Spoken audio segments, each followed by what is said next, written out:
მოგესალმებით ყველას. დღეს უნდა ვისაუბროთ თემაზე, რომელიც MMA სამყარო ოქროს ლანგრით მოგვართო. მაგრამ რეალურად ეს ლანგარიც არის ელია თოფურია, ჯასტინ გეიჯის წინააღმდეგ. ბევრი ამას წლის მოვლენას იძახის. UFC კი ისე აპირებს, თითქოს მართლა ყველაზე საინტერესო ბრძოლაა. მაგრამ მოდით პირდაპირ ვთქვათ, როგორც ადამიანისთვის, რომელიც ამ სპორტს გულშემატკივრობს, ეს ბრძოლა ყოველგვარ ინტრიგასაა მოკლებული. ამ ვიდეოში დეტალურად დაგიხსნით, რატომ არის გეიჯი ილიასთვის ნაბიჯი წარსულში. რატომ არის ეს ბრძოლა ლოგიკას მოკლებული და რატომ არსებობს დღეს მხოლოდ ორი სახელი, არმან ცარუკიანი და რა თქმა უნდა ისლამ ახაჩევი.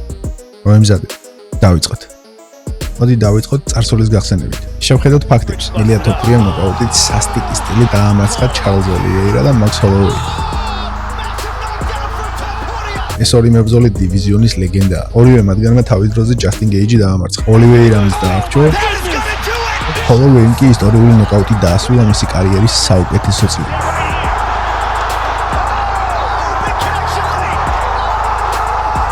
ანუ რა გამოდის? ილიამ ის ხალხი გადაყლაპა, ვინც გეიჯი დაჩაგდა. როცა შენ უკვე სათავეში ხარ, რატომ უნდა დაუბრუნდე უკან და ეჭხუბო მებრძოლს, რომელიც შენს მიერ დამარცხებულმა ოპონენტებმა უკვე გაიარეს. გეიჯისთან მოგება ილიას რეიტინგში 1%-საც ვერ მოუმატებს. ის ისედაც მწვერვალზეა. ეს არის წინასწარ გადაწყვეტილი ბრძოლა, სადაც სპორტული ინტრიგა ნულია. ხოლო თუ გადავხედავთ გეიჯის ბოლო გამოსვლას იმბლეთთან, მოდით გულწრფელები ვიყოთ. ეს იყო ტექნიკურად ძალიან დაბალი დონის შეხვედრა. ეს არ იყო საჩემპიონო დონე, ეს იყო ვეტერანის ქაოსური ხელჩართული ბრძოლა. სადაც უზუსტობა უფრო მეტი იყო ვიდრე ოსტატო. ჩხუბმა საბოლოოდ დაგვანახა ილია სულ სხვა galaktikashია. გეიჯი კი თავისი კარიერის დაღმართზეა. ეხლა კი გადავიდეთ ყველაზე მნიშვნელოვანზე, ადამიანური ფაქტორი. MMA-ში აბსოლუტურად ყველაფერი ხდება. აქ ერთი წამით წყვეტს ყველაფერს. შანსი იმისა, რომ რაიმე გაუთვალისწინებელი მოხდეს, არასდროს უდრის ნულს. გაიხსენეთ ალექსანდრე პანტოჟას და ჯოშუა ვანის შეხვედრა. პანტოჟა აშკარა ფავორიტი იყო, მაგრამ ერთი უხერხული დაცემა, ერთი არასწორი მოძრაობა და კაცმა ხელი ისე დაიზიანა, რომ შესაძლოა ვეღარასოდეს დაბრუნდეს იმ ფორმაში, რომელშიც იყო. სწორედ აქაა მთავარი კითხვა. თუ ილია ჯასტინს დაამარცხებს, რისიც ყველას ვჯერა. რადგან ილია მასზე 10 ჯერ სწრაფი და ტექნიკურია. მას ამით არაფერი მოემატება. საერთოდ არაფერი. მისი სტატუსი იგივე დარჩება. მაგრამ წარმოვიდგინეთ, რომ ხდეს რამე აბსურდული, გაუთვალისწინებელი შემთხვევა. შემთხვევითი ტრამვა ან უხერხული ვარდნა. ამ შემთხვევაში ილიას იდიადეს და იმ უზარმაზარ სტატუსს, რაც დღეს აქვს, უბრალოდ ხაზი გადაესმევა. რატომ უნდა დააყენოს ილიამ სასწორზე თავისი მემკვიდრეობა მებრძოლთან, რომელიც მას სპორტულად წინ ვერ წერს?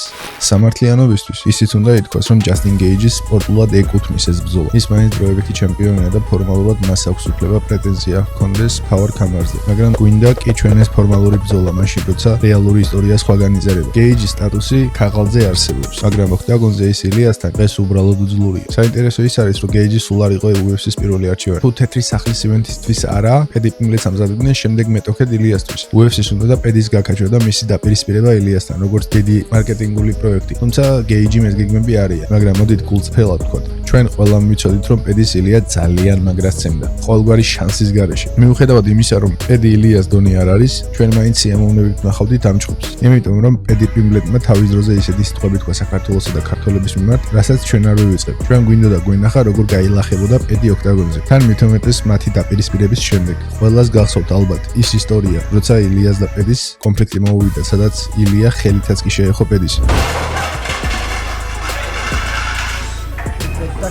ჩვენ გვინდოდა გვენახა, როგორ გაილახებოდა პედი ოქტაგონზე, თავისი თავხედური განცხადების გამო. ეს იქნებოდა არა უბრალოდ სპორტი, არამედ პირადი ანგარიშწორება და პასუხი მის უღირს აქციელზე. თუმცა დღეს რეალობა სხვა არის და პედის ნაცვლად გეიჯისთან გვიწევს საუბარი, რაც სპორტულად ყოველივე ინტერესი არის მოკლებული. გარდა ამისა, დადის ძალიან საინტერესო ჭორები. ამბობენ, რომ რადგან ისლამ ახაჩევი და არმან ცარუკიანი რუსეთის წარმომადგენლები არიან, მათ თეთრი სახლის ივენთზე უბრალოდ არ დაუშვებენ. რამდენად რეალურია ეს ჭორი არ ვიცი, მაგრამ თუ ეს სიმართლეა, გამოდის, რომ პოლიტიკა სპორტულ სამართლიანობას კლავს. ილია თოფურია და ისლამ ახაჩევი pound for pound რეიტინგის პირველი და მეორე ნომრები არიან. მათ აქვთ უდიდესი ისტორია, ორივე გიგანტია. ამ ბრძოლის ნახვას ისურვებდა აბსოლუტურად ყველა. მათ აქვთ საერთო ისტორია, დაძაბულობა და უდიდესი სპორტული ინტერესი. აი აქ იწერება ისტორია და არა გეიჯისთან. გეიჯისთან ჩხუბი ილიასთვის უბრალოდ უინტერესოა, რადგან მას იქ დასამტკიცებელი არაფერი აქვს. თუ გვინდა ვნახოთ ნამდვილი კონკურენცია, უნდა ვიხედოთ არმან ცარუკიანისკენ. მოდით პირდაპირ ვთქვათ, მე მჯერა, რომ ილია თოფურია არმანს უეჭველი მოუგებს, რადგან ილიას კრივი და სისწრაფე სხვა პლანეტაა. მაგრამ გეიჯისთან შედარებით არმანი მაინც საინტერესო ოპონენტია. ის ახალგაზრდა, ამშიერია, ტექნიკურად უფრო ძლიერია და მისი სტილი ილიასთვის გამოცდა იქნება. დიდი ხანია არ გვინახავს ილიას პარტნიორი. ეს იქნებოდა ნამდვილი სპორტული ბრძოლა და არა ვეტერანის ცემი. ჩვენ არ გვინდა ვნახოთ როგორ აყენებს ილია მძიმე ფიზიკურ ზიანს მებრძოლს, რომლის დროც უკვე წავიდა. გეიჯის